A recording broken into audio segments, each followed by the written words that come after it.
As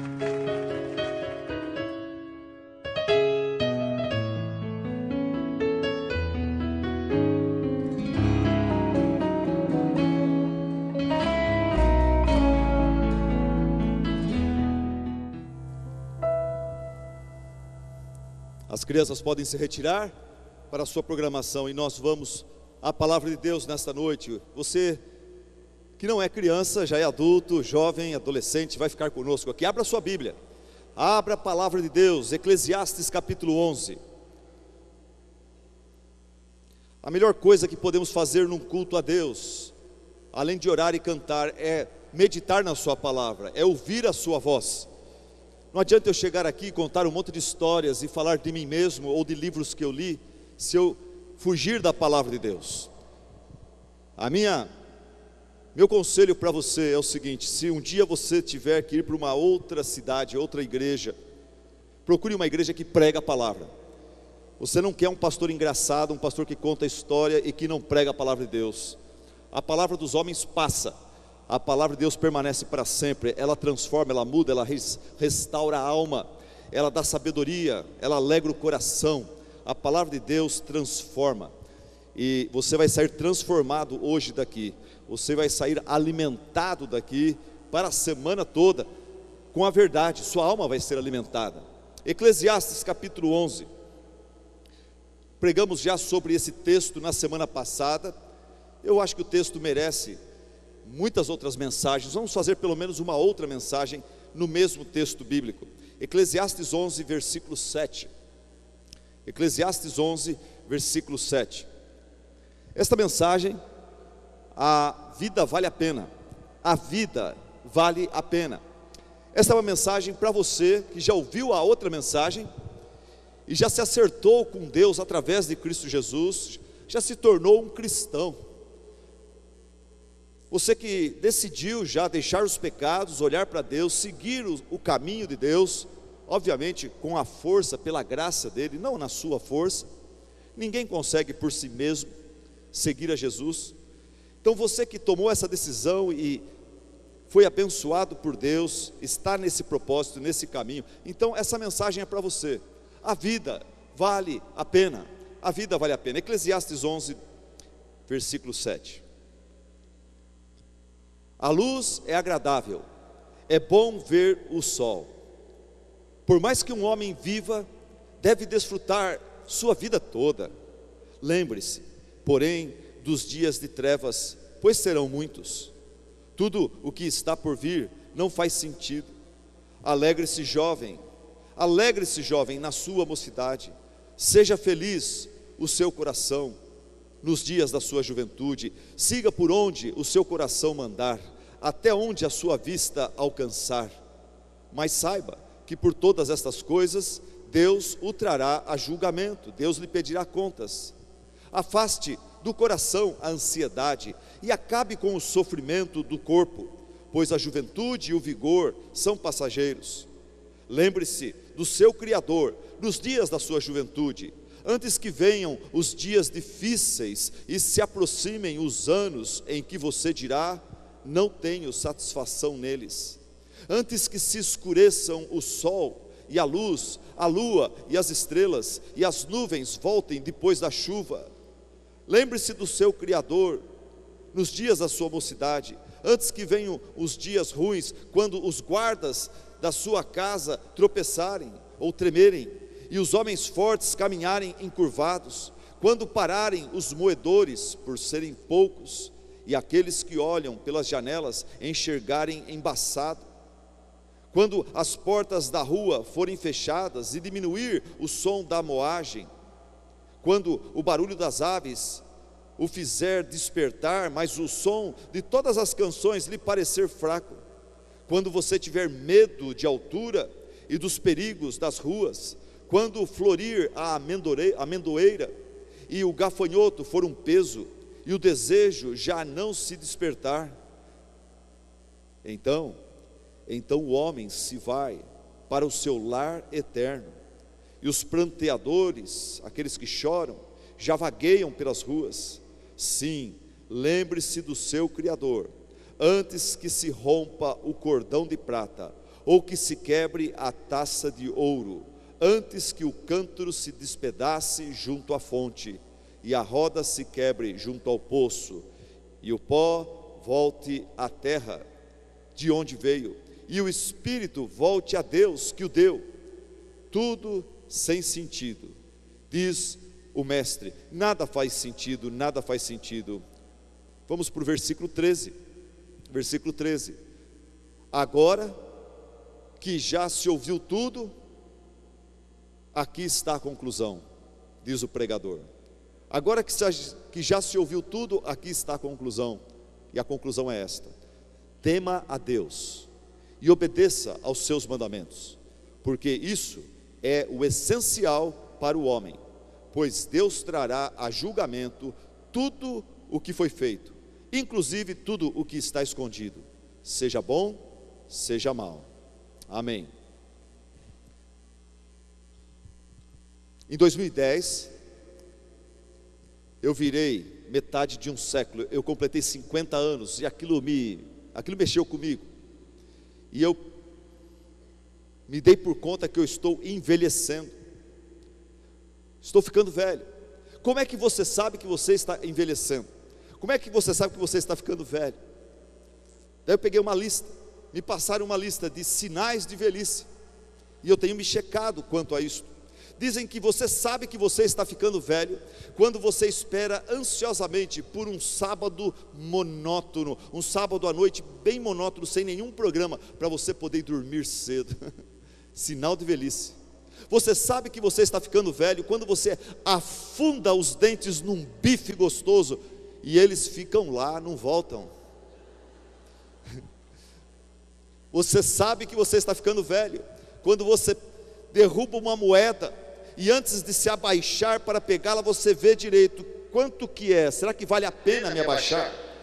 E quando você abaixa, você está lá embaixo, você não sobe não, você pensa, tem mais alguma coisa a fazer por aqui, antes de eu voltar para cima, para aproveitar o esforço. Quando você começa a agir dessa forma, sinal de velhice. Você sabe que você está ficando velho quando você acorda com uma ressaca enorme, sem ter feito nada na noite passada. Você sabe que você está ficando velho quando você tem todas as respostas, mas ninguém te pergunta coisa nenhuma. Você sabe que você está ficando velho quando você pega um resfriado jogando dominó ou xadrez com os amigos. Você sabe que você está ficando velho quando você apaga as luzes do quarto por questões econômicas e não por questões românticas. Né, papai? Né, vovó? Você sabe que você está ficando velho quando você vai ajudar uma velhinha a atravessar a rua e descobre que ela é a sua esposa.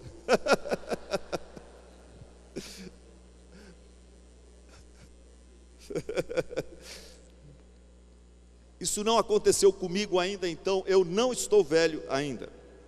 Mas a vida passa, a vida passa.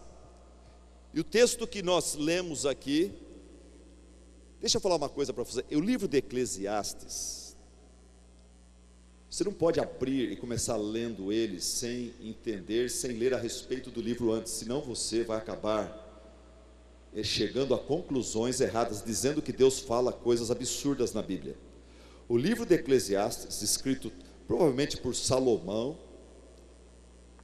ele se declara como o pregador. O livro de Eclesiastes foi escrito por alguém que teve muita saúde, dinheiro e oportunidades na vida, e num determinado momento parou e refletiu como seria a vida sem Deus. Como seria a vida com dinheiro, com prazeres, com condições de fazer tudo que o homem gostaria de fazer e pode fazer, mas sem Deus. E o tempo todo ele fala: eu fiz isso, eu tentei isso, eu procurei razão de existência e realização nisso, e tudo eu descobri que é futilidade, tudo é vazio. E no fim, nós estamos lendo o final deste livro, e o final deste livro chega à conclusão do seguinte: que apesar da presença do pecado no mundo, apesar da presença do pecado e suas consequências, A vida vale a pena. Com Deus a vida vale a pena, mesmo no mundo pecaminoso. O texto fala no capítulo 11, versículo 8, fala: há dias de trevas. Há dias de trevas. No capítulo 12, versículo 2 a 5, fala sobre a fase mais difícil da nossa vida, que é a fase do envelhecimento, quando o nosso corpo começa a falhar, enfraquecer-se. E ali fala que os braços, ele compara os braços aos guardas da casa, as pernas aos homens fortes, os dentes ele chama de moedores, os olhos, aqueles que olham pela janela, cabelos, ele fala que é uma amendoeira florida. De forma poética, ele fala sobre o enfraquecimento, a decomposição física do ser humano. Ele fala sobre pernas, dentes, olhos, voz, ouvidos, medo, cabelos brancos, falta de apetite e até mesmo falta de apetite sexual. Ele fala quando o desejo não existe mais. Para alguns irmãos vai ser uma bênção isso, que tem tanta tentação nessa área. Vai chegar um dia na sua vida que você vai ouvir uma mulher bonita, você não vai sentir vontade nenhuma, você vai estar liberto das tentações então. Mas aqui fala que há dias de trevas, fala do processo do enfraquecimento físico, fala da própria morte, que todos nós vamos ter que passar. No capítulo 12, versículos 6 e 7, tem 3 versos mais solenes que eu vejo na Bíblia, falando sobre a morte. São versos que falam de um assunto muito difícil, mas falam de uma forma bonita, uma forma poética. Olha na sua Bíblia, capítulo 12, versículos 6 e 7, fala assim: lembre-se do seu Criador, antes que se rompa o cordão de prata, ou se quebre a taça de ouro, antes que o cântaro se despedace junto à fonte, e a roda se quebre junto ao poço, e o pó, o corpo nosso, volte à terra, de onde veio, e o espírito volte a Deus que o deu. Figurativamente está falando que a vida é como um cordão de prata, é como uma taça de ouro. Ela é preciosa, mas ela é frágil. No mundo de pecado e cheio de consequências do pecado, se você tiver Deus com você, a vida vale a pena. A vida vale a pena, é isso que ele está dizendo. E depois ele fala sobre coisas agradáveis. Ele fala aqui sobre a possibilidade de sermos felizes, mesmo que num mundo cheio de pecado e suas consequências. Ele fala de forma imperativa, ele fala no versículo 8, regozije-se, aprenda a se alegrar.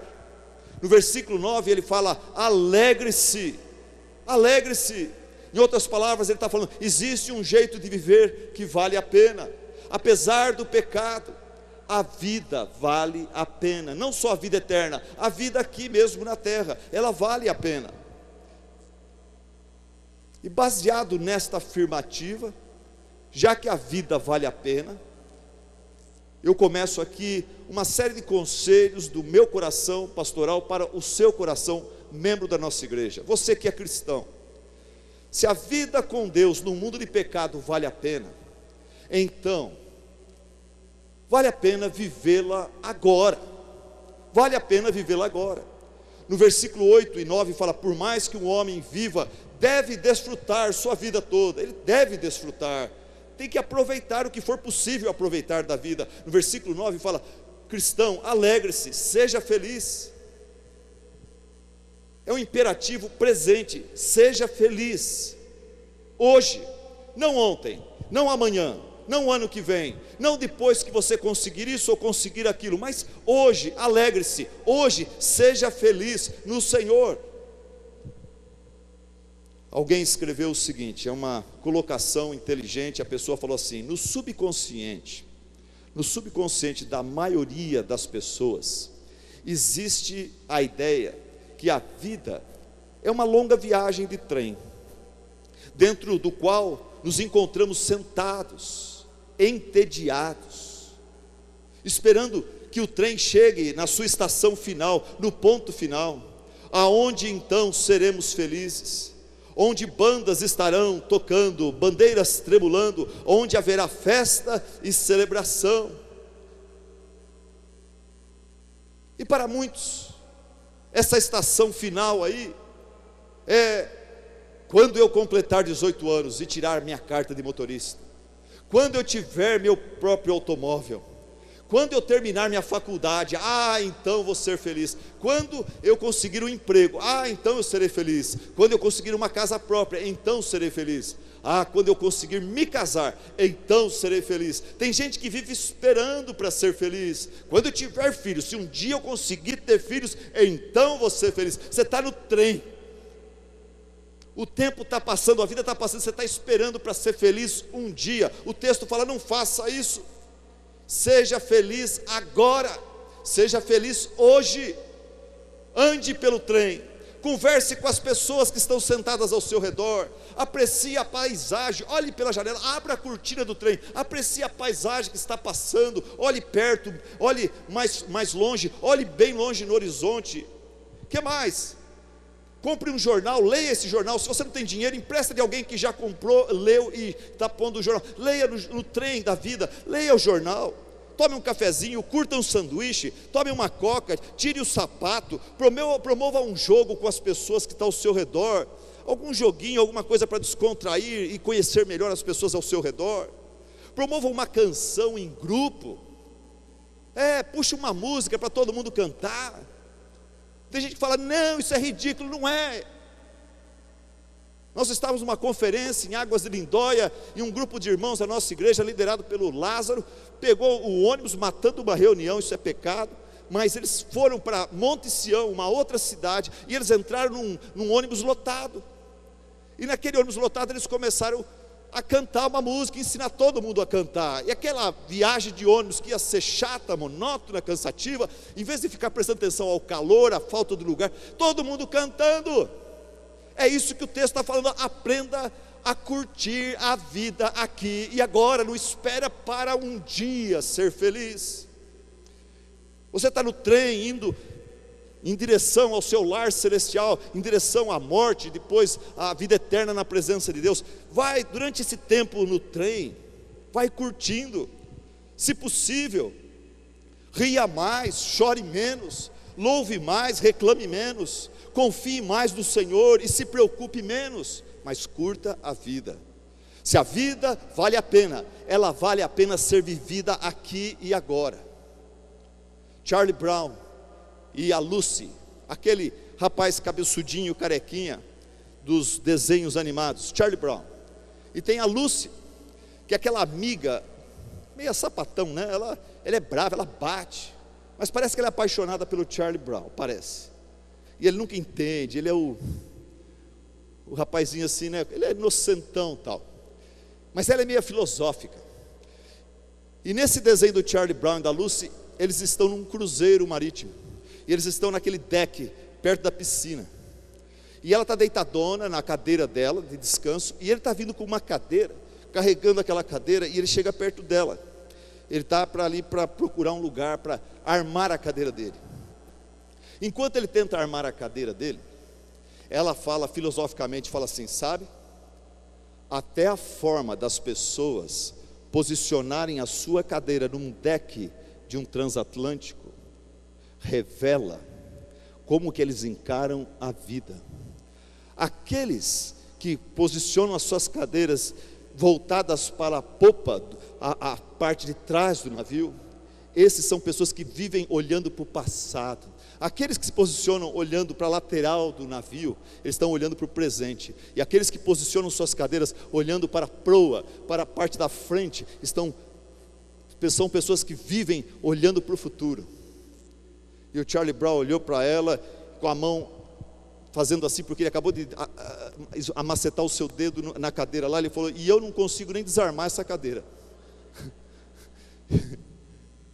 E infelizmente, talvez eu estou falando com alguns de vocês aqui, que encara a vida de uma forma como o Charlie Brown. Você está confuso, você nem sabe como encarar, você está perdido, você não sabe se você olha para trás, se você olha para o futuro, você está confuso.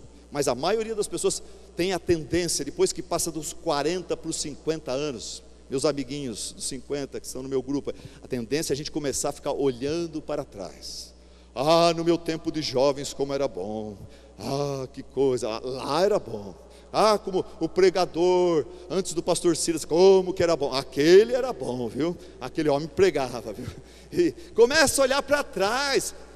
Gente, aquele passado já acabou, não volta mais. Você vai ficar enterrado lá nele. O que você tem é hoje. O passado está no sepulcro, o presente está no útero. Você tem que viver hoje e agora. Se a vida vale a pena vivê-la agora. Vale a pena você viver no presente. Sêneca, esse filósofo, falou o seguinte: a coisa mais triste é deixar os vivos antes de morrer. A coisa mais triste que existe para um ser humano é deixar o mundo dos vivos antes mesmo de morrer. Um epitáfio encontrado num cemitério explica o que Sêneca está falando. Esse epitáfio fala assim: aqui jaz João Molenga, morreu aos 30, mas foi sepultado aos 70. Aqui jaz João Molenga. Ele morreu quando tinha 30 anos, já passou a ficar velho, e falar que nem velho, e olhar para trás, e não viver mais. Ele morreu aos 30, mas ele foi enterrado aos 70. Coitado da mulher do João Molenga, dos filhos dele, ter que conviver com uma pessoa que já morreu, que não sonha mais, que não vive mais, que não curte mais a vida. Ficou velho, reclama de tudo, se acha o coitado do universo. Esquece que ele tem um Deus que o ama, que morreu na cruz por ele, e que se ele parar um pouco de reclamar da vida, e dobrar o joelho e clamar a esse Deus por graça e misericórdia, e abraçar as bênçãos e o amor desse Deus, ele vai encontrar nesse Deus energia para hoje se alegrar, não nas circunstâncias, que geralmente as circunstâncias da minha vida e da sua não dão para nós motivo de nos alegrarmos. Todos nós aqui temos uma coisa em comum: todos nós temos problemas, obstáculos, todos nós temos razão para chorar. Mas quando nós olhamos para Deus, nós temos motivo de sobra para obedecer a palavra de Filipenses capítulo 4, alegrai-vos no Senhor. Outra vez digo, alegrai-vos. Se a vida vale a pena vivê-la agora. Se a vida vale a pena vivê-la com a melhor atitude. Vou continuar batendo no mesmo teclado. Se a vida vale a pena vivê-la com a melhor atitude. Amigo, escute uma coisa: as suas palavras e ações geram a sua reputação, aquilo que você parece ser, aquilo que a gente começa a achar que você é. Mas são as suas atitudes, coisa que normalmente só Deus pode ver. São as suas atitudes que revelam quem você realmente é, o seu caráter. Por exemplo, hoje você cantou, bateu palma. Agora, eu não sei se você estava adorando a Deus ou não, mas Deus sabe. Aquele é o verdadeiro você. 2 homens, um piano. Eu, por exemplo, se eu for para um piano, esse aqui acho que não está ligado. Você está ligado? Esse aqui está desligado. Se eu pegar um piano, eu vou tirar só acordes dissonantes, talvez até mesmo melancólicos. Mas se eu colocar aqui vocês que tocam piano, Diogo, Nayara e outros mais, eles conseguem tirar do piano música bonita, melodiosa, inspirativa. Se você pegar eu tocando notas dissonantes e desafinadas e o Diogo tocando música bonita, nenhum de nós vai culpar o piano pela música bonita ou pela música desafinada. A culpa não é do piano, o piano é neutro. O que eu quero dizer para você é o seguinte: a vida é o piano. É você quem decide se vai tocar desafinado, uma música cheia de melancolia e falta de gratidão, ou vai tocar uma música bonita. E para isso requer esforço. Você não pode achar que Deus vai te carregar no colo e que Ele vai te mimar e fazer, você vai ser o bebezão que Ele vai dar tudo de mão beijada para você. Não, se você fizer isso, você vai extrair da vida, desse piano chamado vida, música dissonante.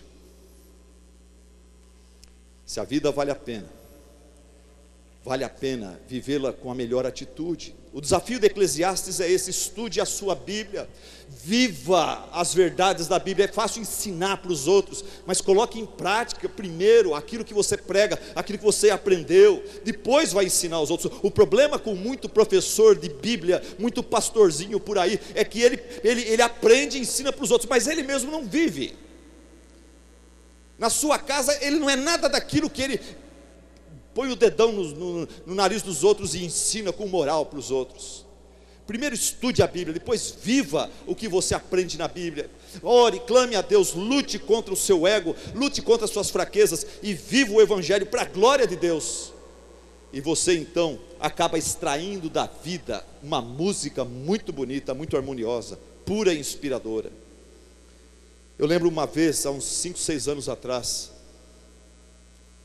seu Manuel está ali, Dona Maria sabe melhor, sua filha Ângela, uma doença que durou anos e anos e anos, que levava ela para o hospital, São Francisco para casa, São Francisco para casa, e no final ela ficou muito tempo internada no São Francisco. Ângela, membro da nossa igreja, uma moça sofrendo muito, com uma doença rara.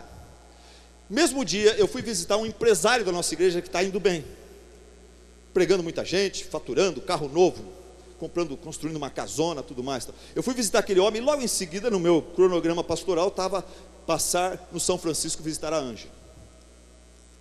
Esse homem, com toda a sua saúde, sua riqueza, suas oportunidades, o tempo todo com uma cara de quem estava amargurado, quem estava pesaroso. O camarada parecia aquela figura mitológica do Atlas, carregando o mundo nas costas. Ah, pastor, a gente ganha dinheiro, mas é duro, difícil, o pessoal não sabe como que a gente trabalha. Eu sou um herói e tal. E eu não vi graça nenhuma dentro daquele escritório, no rosto daquele homem. Aí eu chego no hospital, num quarto onde a Ângela estava isolada dos outros por causa da sua doença contagiosa, ou poderia ser contagiosa. E ela alegre, feliz, compondo uma música de louvor a Deus, escrevendo a letra daquela música. Não é a circunstância, é a atitude. Você tem que falar para o seu coração duro: muda, para a glória de Deus, com a ajuda de Deus, pela graça de Deus, muda, chega de ser um infeliz, porque a vida vale a pena, a vida com Deus vale a pena, e se vale a pena você vivê-la com a melhor atitude. Esse negócio de melhor atitude envolve, por exemplo, eu podia dar vários exemplos aqui, vou dar 2. Por exemplo, gratidão. Gratidão. Salmo 92:1 fala o que, igreja? Quem sabe o Salmo 92:1? Fale comigo. Quem sabe, fale comigo de memória, vamos lá. Bom é render. Cutuca a pessoa do seu lado, fala: acorda, meu irmão. Bom é render graças ao Senhor. Bom é render graças ao Senhor. Está ligado? Ok. Bom é render graças ao Senhor. Sempre existe uma razão pela qual você agradecer a Deus, por pior que seja a sua circunstância. Acabei de citar o exemplo de uma moça, nos seus 20 e poucos anos, com uma doença terminal, louvando a Deus. Ela é prova que você não tem desculpa para a sua atitude de ingratidão. Bom é render graças ao Senhor. Sua boca, de vez em quando vai sair uma reclamação, mas que saia 2, 3, 4, 10 vezes mais palavras de louvor, de gratidão a Deus por aquilo de bom que Ele tem feito, está fazendo, irá fazer. Até mesmo quando você não tem dinheiro para pagar suas contas, você tem motivo para ser agradecido. Bom é render graças ao Senhor.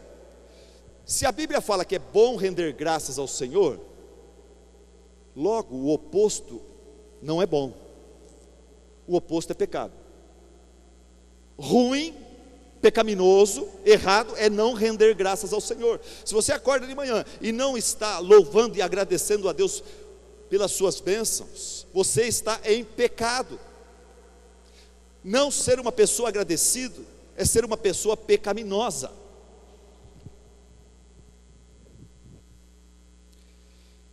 Max Lucado é um escritor evangélico, escreve muito bem. Ele falou assim: Satanás não precisa fazer muita coisa para tornar você uma pessoa ruim, que desagrada a Deus.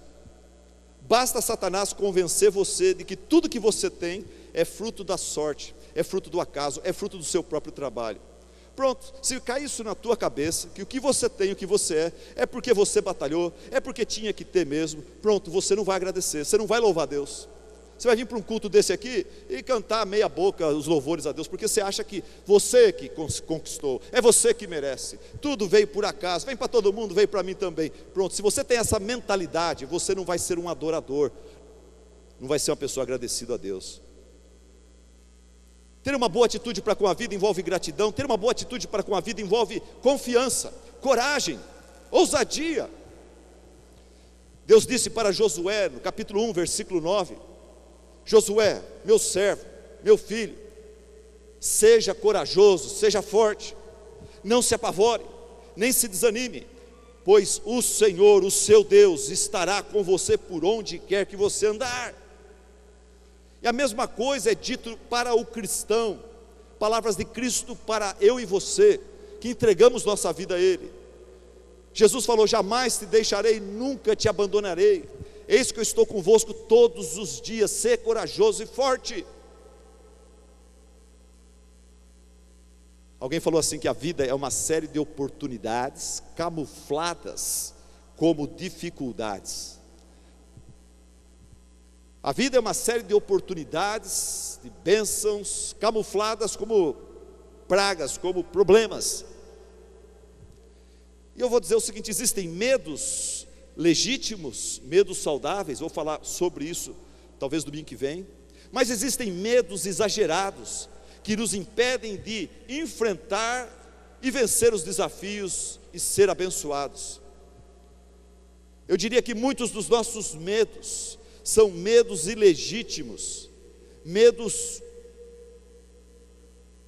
doentios, que nos impedem de ver um problema, de ver por trás de um problema uma oportunidade, e até mesmo uma bênção. Muitos dos nossos medos têm sua origem no paganismo, na ignorância. Você não lê Bíblia, você não conhece a palavra de Deus, a verdade. Você tem sido orientado pela Rede Globo de televisão, você é um ignorante espiritualmente falando. Gente que não crê em Deus, gente que se acha, que tem um pouquinho de inteligência, mas não tem sabedoria. Eles estão destruindo a sua alma, sua mente está mal informada, seu computador está com vírus. Por isso que você vê as coisas de um jeito errado, você tem medos infundados, medos ilegítimos. A maioria dos nossos medos tem origem no paganismo, na ignorância, na idolatria, na falta do conhecimento da verdade, da palavra de Deus, na falta da companhia e presença de Deus. Por isso que Jesus falou: conhecereis a verdade e a verdade vos libertará. Falou isso para os fariseus, gente que era doutor na época, sabia ler e escrever, numa época que a maioria não sabia ler e escrever. Conhecereis a verdade vos libertará dos seus medos infundados. O Brasil é o país do sincretismo religioso. Isso aqui é um caldeirão de crendices, dos portugueses, dos africanos, dos índios, da pagelância. Todo mundo tem uma crença esquisita, é uma confusão, é uma ignorância, mas precisamos que púlpitos como esse pregue a verdade, a palavra de Deus, que liberta as pessoas dos seus medos infundados, para que eles possam olhar por trás das dificuldades, oportunidades de provarmos o poder de Deus na nossa vida, seu amor por nós. Se a vida vale a pena vivê-la agora. Se a vida vale a pena vivê-la com a melhor atitude, com gratidão, com coragem. Se a vida vale a pena, meu terceiro ponto, vale a pena vivê-la com celebração. Vale a pena vivê-la com celebração. Você está ligado? Tem gente que não está. Outra vez uma chance para os retardatários. Você está ligado?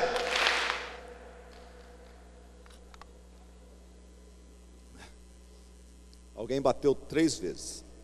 Está bem ligado. Se a vida vale a pena vivê-la com celebração. Salmo número 100. Celebrai com júbilo ao Senhor, servi ao Senhor com alegria. Por quê? Porque o Senhor é bom e eterna a sua misericórdia. Vamos ler juntos? Celebrai com júbilo ao Senhor, servi ao Senhor com alegria, porque o Senhor é bom. Aleluia, amém, irmão. Salve de palmas para vocês. Celebrai com júbilo ao Senhor. Não só aqui na igreja, o verdadeiro culto começa a hora que a gente sai daqui. Você cultua a Deus do jeito que você dirige o carro para casa, no jeito que você chega agora lá em casa e se relaciona com a sua família, com a sua esposa, seus filhos. O verdadeiro culto acontece amanhã no trabalho, na hora do almoço, nos estudos à noite.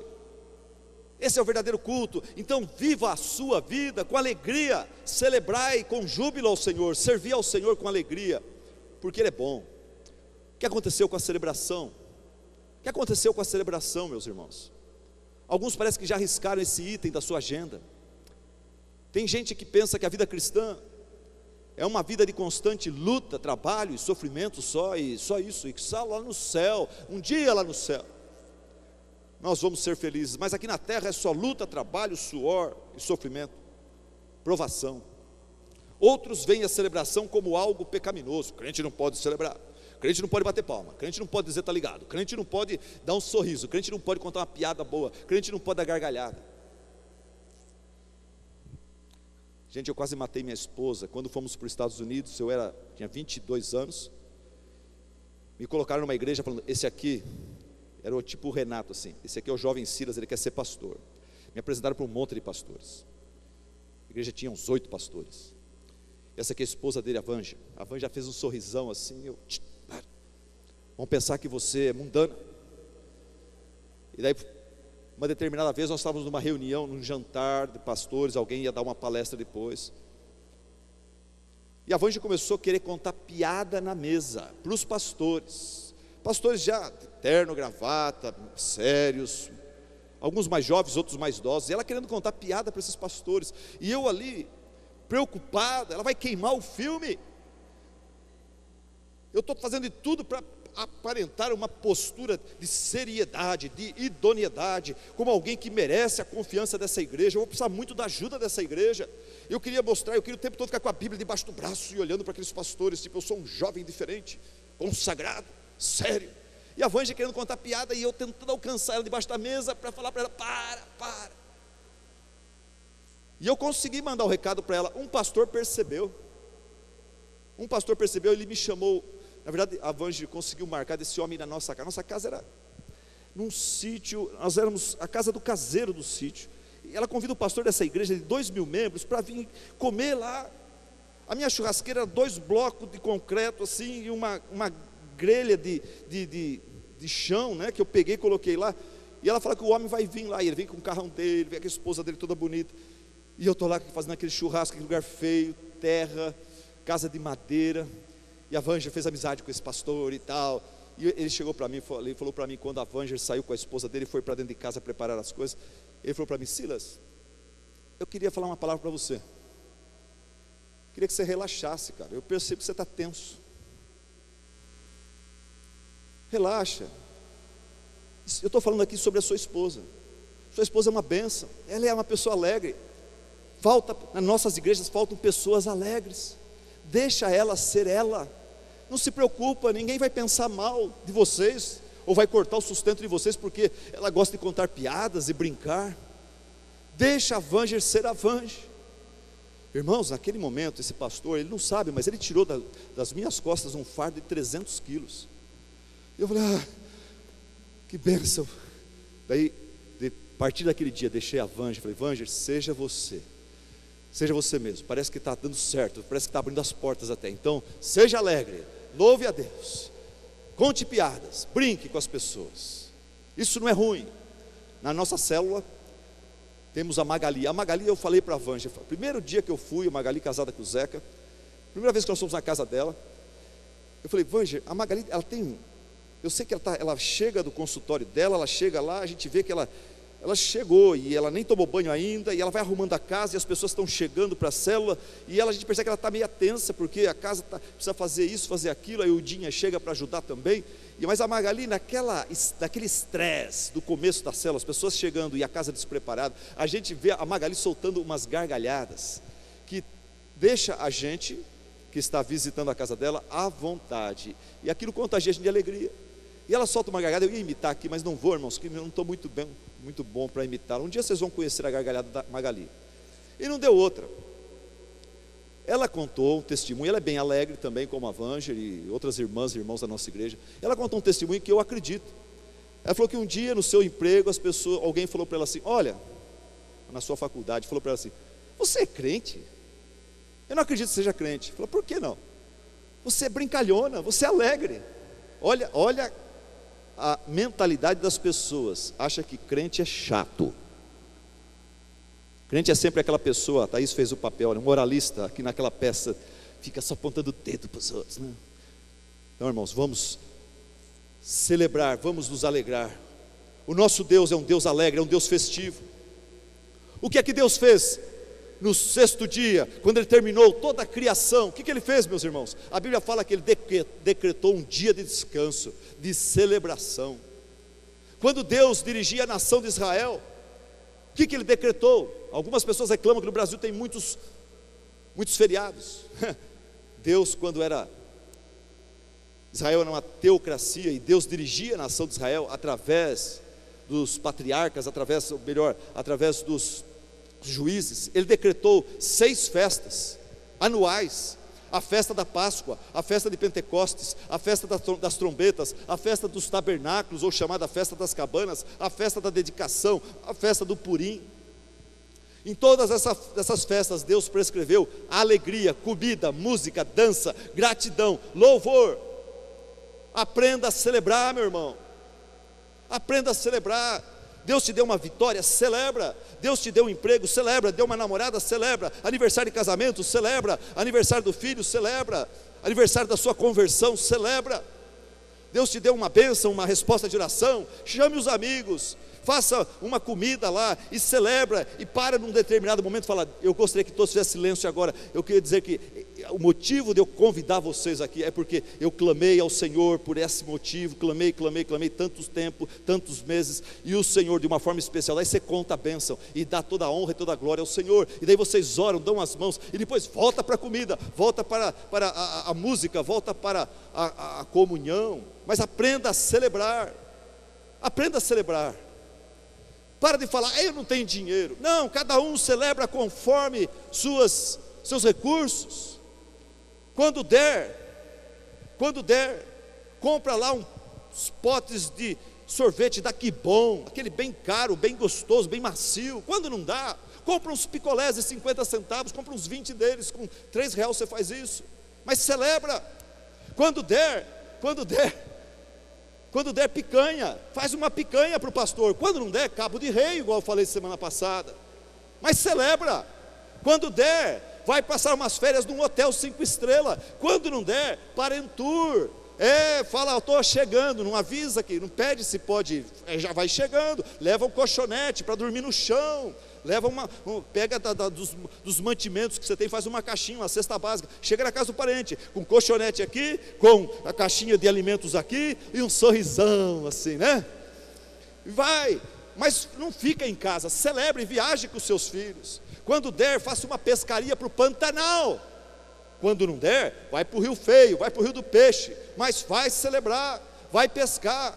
Quando der, faz uma festa de aniversário no salão do Célimo. Quando não der, empresta do quintal do funcionário do Célimo, mas faz uma festa lá. Irmão, celebre, a vida vale a pena. Celebre suas vitórias materiais, físicas, acadêmicas, espirituais. Está ligado? Se a vida vale a pena, e ela vale a pena, a vida com Deus vale a pena, então viva agora, viva com a melhor atitude, vive com celebração. E se a vida vale a pena vivê-la com graça social. Muitos irmãos da nossa igreja, louvado seja Deus, têm graça social. Alguns irmãos, você sabe se você é essa pessoa ou não. alguns irmãos da nossa igreja, algumas irmãs não têm graça social, mas a vida vale a pena. Eu queria aqui, espero que o Espírito Santo toque o seu coração e fale: eu vou mudar a partir de hoje. Eu sou uma pessoa sem graça, eu vou se tornar uma pessoa com graça. Graça social. Deixa eu explicar o que é isso. A vida que vale a pena é a vida compartilhada com os amigos, irmãos, parentes, vizinhos, com a família de Deus. Liberte-se, meu irmão, do egocentrismo, liberte-se do individualismo, liberte-se desse castelo do eu, do meu. Viva a riqueza da comunhão com a sua família, com a sua igreja, com seus amigos, com seus irmãos. Mas para isso, você precisa de uma coisa chamada graça social. Tem gente que é sem graça, tem gente que é chata, por isso que ninguém aguenta ficar perto de você. Então você precisa rogar ao Senhor que te dê graça social, para a glória dEle, para o seu bem, para o bem dos irmãos. Lucas capítulo 2, versículo 52, descreve o desenvolvimento do Senhor Jesus Cristo quando criança. E lá fala assim, que Jesus crescia em sabedoria, estatura e graça, diante de Deus e diante dos homens. Vamos ler juntos? Leiamos. E crescia Jesus em sabedoria, estatura e graça diante de Deus. Graça diante de Deus, graça diante dos homens. O que é isso? É graça social. Jesus aprendeu a ser educado, a ser agradável, a ser amigável, a ser atencioso, a ter disposição de ajudar. Não é chegar na célula e sentar num cadeirão lá e ficar esperando, olhando os outros mudar as cadeiras e bancos e fazer isso e fazer aquilo. É você ser uma pessoa que fala: ei, por que eu sou o único folgado aqui? Por que eu não vou ajudar? Jesus aprendeu, e você precisa aprender e crescer. Peça isso a Deus, Ele vai dar para você. Graça social, você ser bênção, ser agradável, chegar num lugar, chegar numa roda, não para destacar a sua pessoa e você sugar de todo mundo a atenção, mas chegar ali para ser bênção, para exaltar o nome de Deus, para confortar, para alegrar, para se alegrar com os que se alegram, que tiveram vitórias, e se alegrar com eles, para você sofrer com aqueles que estão sofrendo. Isso chama graça social. Irmão, um sorriso, um cumprimento, um olhar amigo, um como vai sincero, ouvir com atenção, interesse o que a pessoa está falando, sem ficar olhando para os outros e para o que está acontecendo ao seu redor. É horrível quando você me pergunta alguma coisa, eu começo a explicar, daqui a pouco você me deixa falando e se distrai com outra coisa e me deixa lá falando com a parede, viu? Então, púlpito, é assim que foi a história, então, né? É horrível, tem gente que faz isso na cara dura. Pergunta, mas não está interessado. Então não pergunta, meu irmão. Peça de Deus interesse real. Ame as pessoas. Jesus confrontava o pecado, mas Ele aceitava o pecador. Se o pecador saísse de perto de Jesus, não é porque Jesus não o aceitava, é porque o pecador não queria se endireitar. Mas Jesus nunca mandava o pecador embora. Ele desafiava o pecador a mudar e continuar na sua presença. Você é simpático? Que nota que você dá para você? Que nota que você dá para o seu sorriso? Seu sorriso é profissional ou é sincero, legítimo, cristão? É um sorriso que brota da alma. Seu sorriso é aquele que olha: oi pastor, tudo bem? A hora que o pastor passa para lá, você já... tipo, né? O sorriso sincero é aquele: oi pastor, tudo bem? O pastor passa, ele: que legal, pastor. E o sorriso vai murchando devagar, entendeu? Aí sorriso que esse é sorriso de vendedor. Não. Você é sincero, você é simpático. Vamos fazer um exercício prático agora. Igreja, fique em pé. Você vai cumprimentar 3 pessoas com um sorriso, com alegria. Falar: prazer de estar aqui para adorar a Deus com você.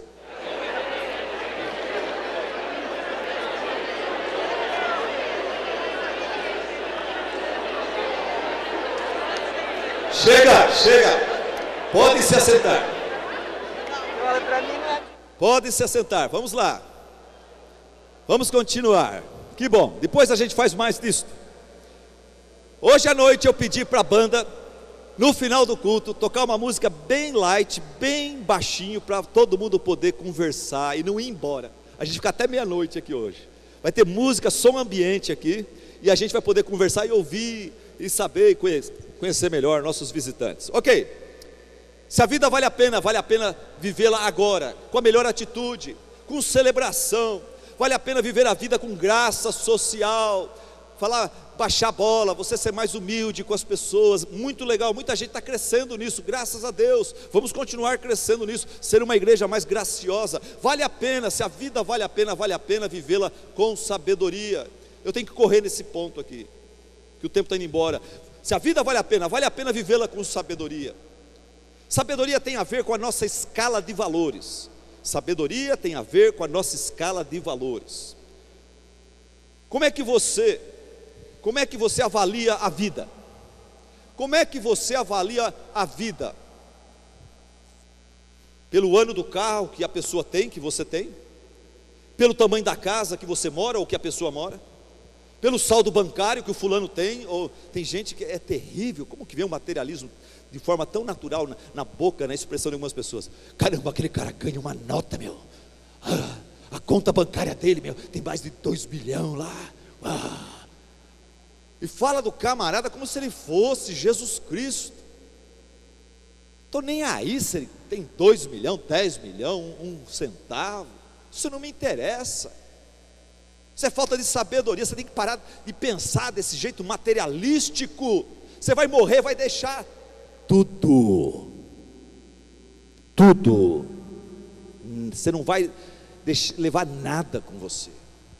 E ninguém vai ficar falando de você, né? Eles vão querer curtir e gastar a sua grana, sem nenhuma saudades de você, materialista. Sai fora desse barco. Como é que você avalia a sua vida? Pelo carro, pela casa, o tamanho da casa, saldo bancário, pelos diplomas, aquele camarada tem doutorado. Não é por aí. A gente tem que avaliar a vida. Essa pessoa tem paz com Deus? Essa pessoa tem paz de Deus? Como que é a vida familiar, o casamento dessa pessoa? O lar dele é como um castelo onde ele chega e ali ele tem alegria, ali ele tem segurança, ele tem paz, ali há aceitação, há perdão. Como que são os amigos dessa pessoa? Ele tem amigos e amizades significativas. Quantas pessoas essa pessoa tem levado a Cristo? Quantas pessoas essa pessoa tem evangelizado? Quantos crentes ele tem edificado? No leito da morte, ninguém lamenta o fato de não ter um carro do ano, mas todo mundo lamenta não ter intimidade com Deus, não ter obedecido mais a Deus, amado mais os filhos, curtido mais a esposa, glorificado mais Jesus Cristo Senhor. Avalie-se a si mesmo e encare a vida com sabedoria. Fala: ó Deus, arranca de mim todo tipo de valor fútil, ridículo, e me dá sabedoria para encarar a vida com tua sabedoria. Se a vida vale a pena fazer mudanças necessárias. Se a vida vale a pena fazer mudanças necessárias. O orgulho humano nos paralisa, nos engessa, nos fossiliza, nos encalha. O orgulho humano leva você, e eu falo especialmente com os de 35, 40, 45, 50, 60 anos de idade. É duro mudar a cabeça de um homem de 45 anos de idade. É orgulho. Meu pai foi assim, meu pai era assim, eu nasci assim, eu vou morrer assim. Não. Cristo, quando chama você para se entregar, para reconhecer seus pecados, Cristo chama você. Ele fala: eu te aceito você como você é, e você é justificado no meu sangue. De uma vez por todas você está salvo. Mas só que tem uma coisa: na sua experiência, nós vamos começar o curso da santificação. Você vai começar pelo Espírito Santo e pela palavra, em comunhão com os irmãos, você vai começar a ser purificado, você vai começar a ser burilado. Santificação, Cristo nos chama para santificação de vida, aperfeiçoamento, mudanças positivas. A cada culto, Deus fala comigo, Deus fala com você. Ok, vamos continuar mudando isso, já mudou aquilo, agora vamos começar a trabalhar nessa área. Você não pode continuar desse jeito. Vamos lá, eu estou com você, eu te ajudo. O mesmo Deus, meu irmão, quando você pensa nas suas fraquezas, falhas, quando você pensa no que está faltando para você ser uma pessoa melhor. Lembre-se, Deus transformou Abrão, o idólatra, no pai da fé. Deus transformou Jacó, o suplantador, em Israel, aquele que reina com Deus. Deus transformou Moisés, o filho do escravo, um assassino, no grande libertador de Israel. Deus transformou Raabe, a prostituta, num exemplo de fé. Deus transformou Zaqueu, o materialista corrupto, num crente sincero e generoso. Deus transformou Paulo, o perseguidor, em Paulo, o pregador. Deus transformou Pedro, o precipitado, o impetuoso, num pregador, num líder da igreja primitiva. Esse mesmo Deus pode ajudar você a se tornar mais e mais igual a Cristo, mais sábio, mais relevante, mais humilde, mais amoroso, mais manso, mais pacificador, mais puro, mais amoroso. Se a vida vale a pena fazer as mudanças necessárias. Hoje Deus te trouxe aqui para falar para você: você não pode mais continuar com essas fraquezas e defeitos. As pessoas faz anos estão reclamando, estão passando sinal para você: para, você é muito legal nisso, mas isso aqui é chato em você, isso aqui está te atrapalhando. O Espírito Santo talvez está tocando. Se não está, ora a Deus, fala: Senhor, o que está indo errado comigo, na minha personalidade e caráter? Mostra para mim, eu quero melhorar, eu quero fazer as mudanças necessárias, porque a vida vale a pena. E se a vida vale a pena fazer as mudanças necessárias. Vale a pena cuidar bem do seu físico. Se a vida vale a pena cuidar muito bem do seu físico. Louvado seja Deus pelos médicos presentes aqui. Nós precisamos de vocês estão aí para nos ajudar. Deus capacitou vocês. Vale a pena marcar uma hora com esse médico, com esse doutor, com essa doutora, com esse dentista. Vamos cuidar bem do nosso corpo. Por quê? 1 Coríntios capítulo 6, 19 e 20 fala que o nosso corpo é templo do Espírito Santo. Está certo que é pó, e o pó vai voltar para o pó que o deu, e o Espírito que volta para Deus. Mas a Bíblia fala que nós temos que cuidar bem do nosso corpo. É templo do Espírito Santo. Você tem uma bicicleta, você tem uma moto, você tem um carro. Aquele carro, aquela moto, aquela bicicleta, bem cuidado, fala de você. Se você é uma pessoa relaxada, uma desleixada, ou se você é uma pessoa caprichosa, uma pessoa que dá para te confiar um cargo, dá para confiar a administração de uma empresa, de um departamento.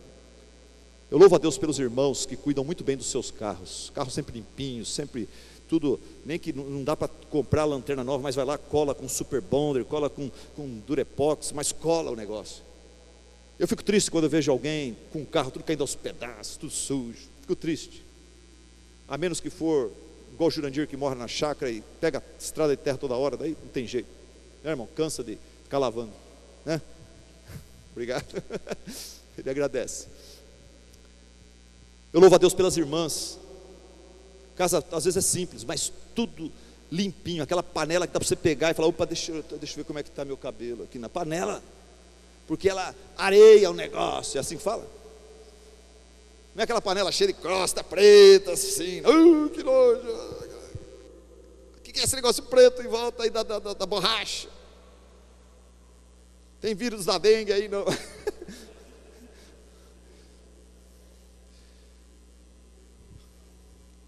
Vale a pena cuidar bem do seu físico. Nosso corpo é templo do Espírito Santo. O texto que nós lemos em Eclesiastes fala que o nosso vigor físico é passageiro. Nosso corpo vai se decompondo, vai se enfraquecendo. Mas o texto não diz que a gente deve acelerar esse processo, enchendo a cara, fumando e dormindo pouco e comendo demais. Não. Nosso corpo é templo do Espírito Santo. Cuide bem dele. Dê o descanso necessário que o seu corpo precisa. Muita gente vai acabar na UTI porque não dorme, quer trabalhar e fica na internet até tarde, depois no outro dia vai sonolento para o serviço. Isso aí vai onerando, isso vai pesando no seu físico. Uma hora você acaba na UTI. Dê para o seu corpo o descanso necessário, a dieta apropriada, o exercício necessário para o bom funcionamento.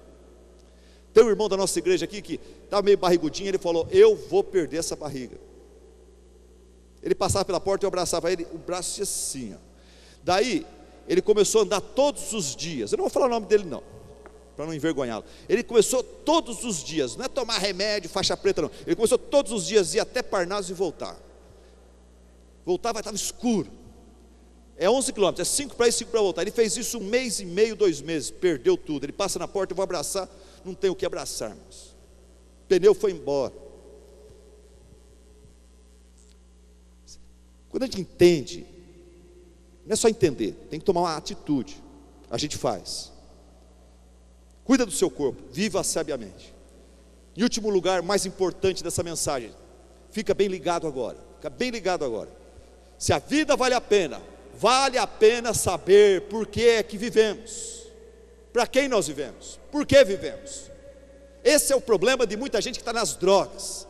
Muita gente que enche a cara, não sabe por que está aqui, não sabe para onde está indo, não sabe de onde veio. A vida parece uma piada de mau gosto. Então a pessoa fala, já que a vida não tem sentido, então eu vou viver do jeito que me dá na cabeça. Se a vida vale a pena você saber por que vivemos. Aí que entra o texto lido de uma forma especial. Por que nós vivemos? Nós vivemos por causa do Criador. Nós existimos porque um dia Deus, no coração dele, ele decidiu nos criar. Ele nos criou, a ele devemos tudo o que temos e tudo o que somos. Capítulo 12 de Eclesiastes, versículo 1. Lembre-se do seu Criador. Você não é um andarilho sem família, sem origem. Você tem um Pai celeste. Você tem um Deus que te criou com propósito, com amor, com inteligência. Vivemos porque temos um Pai, temos um Criador lá no céu. E o texto fala que nesse Deus nós temos a nossa origem, é dele que viemos, e é para ele que voltaremos. Você viu isso no versículo 7 do capítulo 12? Fala, e o pó, ele volta à terra. Um dia você vai envelhecer, ou vai morrer de acidente, ou de doença grave, e o pó vai voltar à terra, como era. Mas o espírito não fica no cemitério lá. Por isso que você não precisa ter medo de cemitério. O espírito não está lá. A palavra de Deus, há mais de 6.000 anos, mais de 4.000 anos, está dizendo, e o espírito volta a Deus, que o deu. A morte não é o fim. A morte não é cíclica. Você não fica morrendo e voltando aqui para se aperfeiçoar. Aqui fala claramente, o pó volta à terra como era, e o espírito volta a Deus que o deu. Versículo 14 do capítulo 12 fala, porque Deus há de trazer a juízo todas as obras, até as que estão escondidas, aquela que o pastor não sabe, que a esposa não sabe, o marido não sabe. Deus vai trazer isso tudo às claras. Deus vai trazer a juízo todas as obras, até as que estão escondidas, quer sejam boas, quer sejam más. Então, morte não é o fim. Nós voltamos para a presença de Deus. Na presença de Deus há um juízo, há um prestar de contas.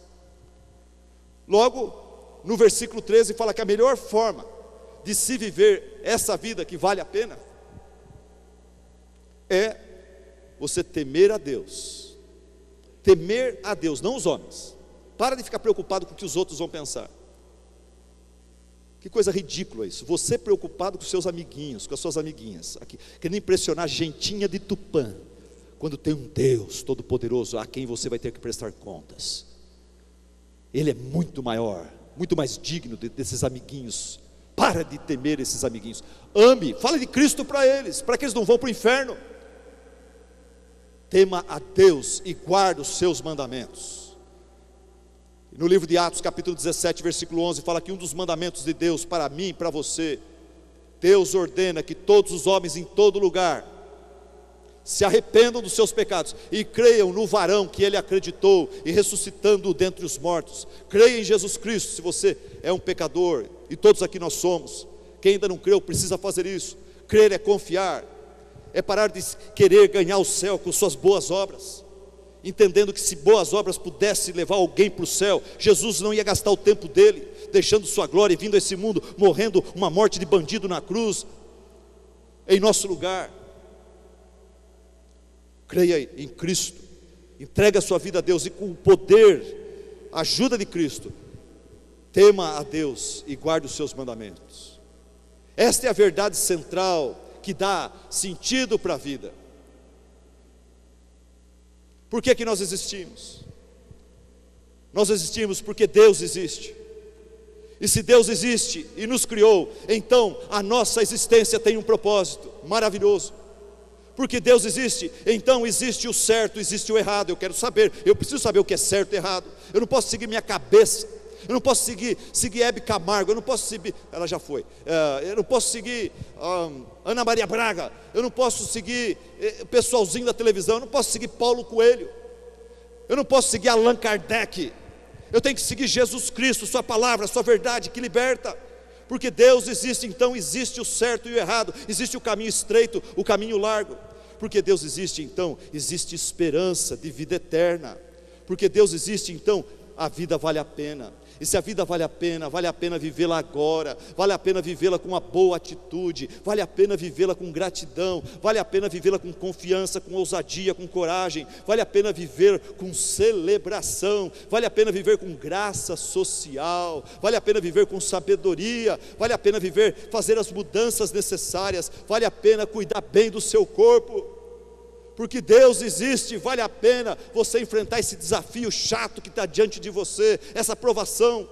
Vale a pena você perseverar na luta, vale a pena você confiar nas promessas de Deus, vale a pena você clamar por sua graça, vale a pena você fazer parte da família dEle.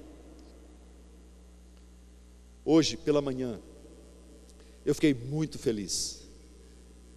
Na minha classe de discipulado, as pessoas estão interessadas em se acertar com Deus, em conhecer o Evangelho, se tornar membros da igreja.